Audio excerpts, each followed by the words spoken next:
ಕರ್ನಾಟಕ ರಾಜ್ಯದಲ್ಲಿ ಸಿದ್ದರಾಮಯ್ಯನವರ ನೇತೃತ್ವದ ಸರ್ಕಾರದ ಈ ಒಂದು ಸಂದರ್ಭದಲ್ಲಿ ಏನಾಗ್ತಿದೆ ಅಂತ ನಮ್ಗೆ ಅರ್ಥ ಆಗ್ತಾ ಇಲ್ಲ.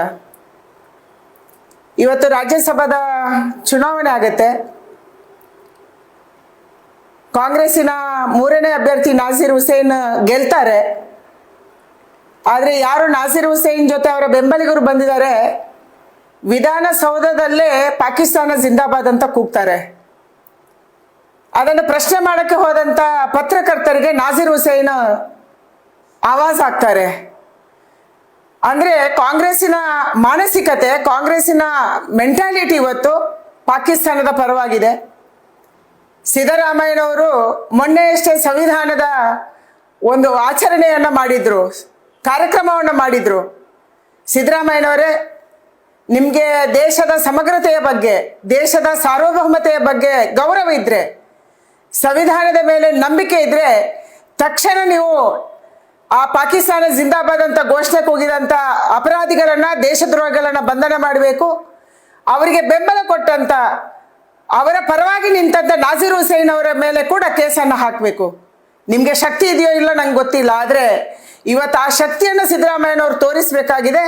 ಯಾಕೆಂದರೆ ನಮ್ಮ ವಿಧಾನಸೌಧದೊಳಗೆ, ನಮ್ಮ ಶಕ್ತಿ ಕೇಂದ್ರದಲ್ಲಿ ಬಂದು ಪಾಕಿಸ್ತಾನ ಜಿಂದಾಬಾದ್ ಅನ್ನುವಂಥ ಘೋಷಣೆ ಕೂಗುವಂಥ ಧೈರ್ಯ, ಆ ದಾಷ್ಟ್ಯ ಯಾರಿಗಾದ್ರೂ ಬರುತ್ತೆ ಅಂತಂದರೆ ಅದನ್ನು ನಾವು ಸಹಿಸ್ಕೊಳ್ಳೋದಕ್ಕಾಗೋದಿಲ್ಲ. ಕಾಂಗ್ರೆಸ್ ಇವತ್ತು ಭಾರತ ವಿಭಜನೆಯ ಮಾತನಾಡ್ತಾ ಇದೆ. ಕಾಂಗ್ರೆಸ್ ಇವತ್ತು ಪಾಕಿಸ್ತಾನ ಜಿಂದಾಬಾದ್ ಅಂತ ಹೇಳ್ತಾ ಇದೆ. ಪಾಕಿಸ್ತಾನದ ಪರವಾಗಿ ನಿಲ್ಲುವಂಥ ನಾಯಕರು ಇವತ್ತು ದೇಶವನ್ನು ಆಳಕ್ಕೆ ಸಾಧ್ಯನೇ ಇಲ್ಲ. ಯಾವುದೇ ಕಾರಣಕ್ಕೆ ಕೂಡ ನಾಸೀರ್ ಹುಸೇನ್ ಅವರನ್ನ ಇವತ್ತು ರಾಜ್ಯಸಭೆಗೆ ಸ್ವೀಕಾರ ಮಾಡಬಾರ್ದು. ಅವರ ಮೆಂಬರ್ಶಿಪ್ ಅನ್ನು ಕೂಡ ಇವತ್ತು ತಗೋಬಾರ್ದು. ಅವರ ಮೆಂಬರ್ಶಿಪ್ಗೆ ಕೂಡ ಯಾವುದೇ ಕಾರಣಕ್ಕೆ ಅಸ್ತಿತ್ವವನ್ನು ಕೊಡಬಾರ್ದು ಅನ್ನುವಂಥ ಆಗ್ರಹ ಕೂಡ ನಂದಿದೆ.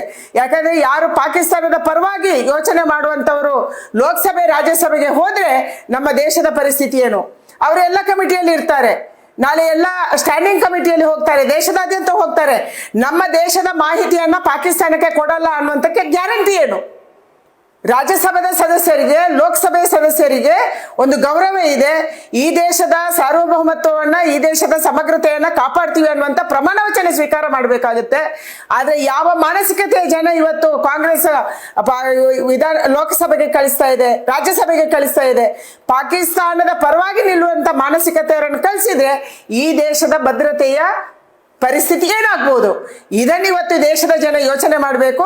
ಇದು ನಡೆಯಕ್ಕೆ ಸಾಧ್ಯ ಆಗಿರೋದು ಸಿದ್ದರಾಮಯ್ಯನವರ ಕೇವಲ ಅಲ್ಪಸಂಖ್ಯಾತರ ಓಲೈಕೆ ಕಾರಣಕ್ಕಾಗಿ. ಅವರಿಗೆ ಇವತ್ತು ಭಯ ಇಲ್ಲ. ಅಲ್ಪಸಂಖ್ಯಾತರು ಯಾರು ಪಾಕಿಸ್ತಾನದ ಪರ ಇದ್ದಾರೆ ಅವರು ವಿಧಾನಸೌಧಕ್ಕೆ ಹೋಗ್ತಾರೆ, ಮುಖ್ಯಮಂತ್ರಿ ಚೇಂಬರ್ಗೆ ಹೋಗ್ತಾರೆ, ಮುಖ್ಯಮಂತ್ರಿ ಮನೆಗಳಿಗೂ ಹೋಗ್ತಾರೆ, ಅಲ್ಲಿ ಅವರಿಗೆ ಬಿರಿಯಾನಿ ಊಟನೂ ಸಿಗುತ್ತೆ.